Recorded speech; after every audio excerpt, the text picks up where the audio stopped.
2020 is obviously front and center, and two of the Democratic presidential candidates appear by polling to have a chance at beating President Trump. That would be Senator Bernie Sanders and former Vice President Joe Biden. So while both candidates have a slight edge over the commander-in-chief, most surveys show Biden as the frontrunner. Senator Sanders comes in as the second choice. Here via Skype to discuss this trend is David Pakman. He's a political commentator and host of the David Pakman Show. David, thank you so much for joining us. Great to be with you. David, one of the things we're taking a look at on the show a lot is about how Bernie Sanders comes in as one of the, I think he's the #2 choice for several of the candidates within the field, basically making it poised so if that there is a Biden implosion or a dropout or what have you, he would likely be the nominee. What are you taking a look at in terms of this polling, and what do you think it reveals about the race? Yeah, a couple different things. One is that if you look historically, so August of 2015, which is sort of like where we are right now in 2020, if you look at August of 2011, August of 2007, typically whoever is leading primary polling right now goes on and ends up being the nominee. But there have been some pretty close calls. So, for example, with the Democrats back in 2016, meaning in late 2015, Bernie Sanders actually came all the way back to get within the margin of error of tying Hillary Clinton and then started dropping. And as we know, Hillary Clinton ultimately became the nominee. So one thing to pay attention to is that even though the sort of most likely scenario is that Biden, the leader right now in most polling, ends up being the nominee, it doesn't necessarily have to be that way. Historically, it could be Warren, as well as Bernie Sanders. And interestingly, often when you ask people, who do you think will ultimately be the nominee, as opposed to saying, who do you support? Polling is more accurate in that way. And one way to look at that is the prediction markets, where people are able to actually kind of bet with their money as to who they think will be the nominee. And Joe Biden is not actually leading there. It's actually Elizabeth Warren recently who has taken the lead there. And that's an interesting turn of events I think we should pay attention to. I think that is fascinating. I mean, lay on the path for her, because one of the challenges she has to overcome is she still has a mostly sort of white, educated, liberal coalition. And obviously you can't win the primary without expanding to have a large base among people of color, too. So what do you see as the path for her? Yeah, I've not seen that particular data, not that it doesn't exist. I just haven't seen it because I think at this point it's less important than who is being substantive and pushing policy in depth. And that's basically how she's picked up about a point to a point and a half a month, going all the way back to March, which is she put out an extraordinarily detailed proposal about education. She put out a detailed proposal about lowering wealth and income inequality. She recently put one out about the internet public option and restoring net neutrality, and she's been actually gaining without any, debate, kill shot attempts, without sort of campaign ads or superficial stuff. She's just been going out and talking to voters, including in red states that Donald Trump won in 2016, and talking about policy, which is a very different approach than the other candidates have seen, who have sort of jumped and fallen much more erratically. It's been a slow and steady gain for Elizabeth Warren on policy.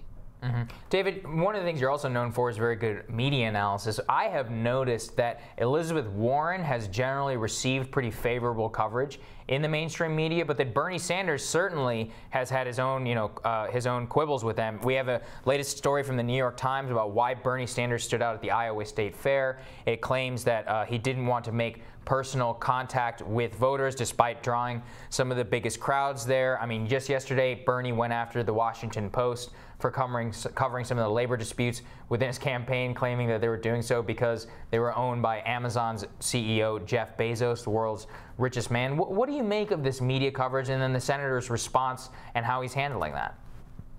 Yeah, I mean, I think the thing I would sort of zoom out a little bit, which is that when we look at the interactions of candidates with voters in general, both Bernie Sanders and Elizabeth Warren do really well in front of crowds where they are talking about policy. So if you look at Bernie Sanders and his Fox News town hall that he did, where he had an entire room of people selected for that town hall raising their hands saying, yeah, I would prefer the plan that you're proposing instead of what we have now.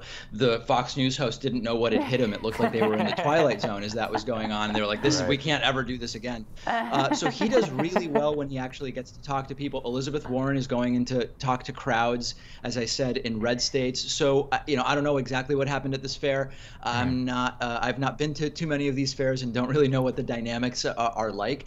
But big picture, he is a candidate that's connecting with voters, just like Elizabeth Warren is. Yeah, I mean, I think that's what people were, raising a skeptical eyebrow, at least Sanders supporters, about this piece, to say the least, because here he goes to the Iowa State Fair. By a lot of accounts, he draws the largest crowd. He has way more grassroots donors in the state than any other candidate, and this is the angle that they choose to take.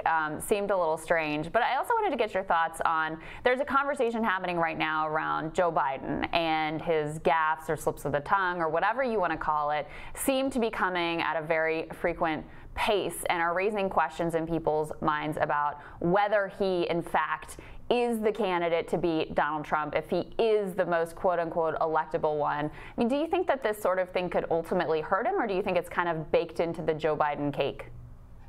Well, listen, I mean, the recent comment Joe Biden made about, I think it was, poor kids are just as smart as white kids, and then he sort of fumbled and said, oh, I mean, wealthy kids and Latino kids and Asian kids or whatever else. To say that that's evidence that Joe Biden holds some kind of deep-seated racist belief, I think goes too far. I think certainly it's evidence that it's sort of a slower and more tired Joe Biden than we've seen. It's a Joe Biden who, as we know, may not sort of like be sensitive to the 2019 way of talking about some of these things. But as far as electability, the most recent poll on that is a Survey USA poll, which has both Biden and Bernie 50-42 over Trump.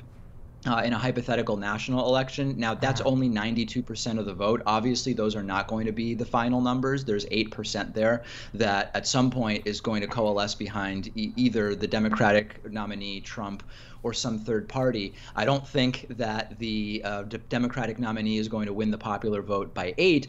But looking back in 2016, these numbers are starting to resemble what they could be, which is that you could have a Democratic nominee, be it Biden or Bernie, or Warren or whoever else, who does win the popular vote by 2 or 3 points, as Hillary Clinton did, but could win or lose the Electoral College. And that's why I've been saying this is ultimately going to come down to turnout. This is going to come down to some smaller sliver of the votes in a few key states. Will it be 75,000 in 3 states as it was in 2016? I don't know.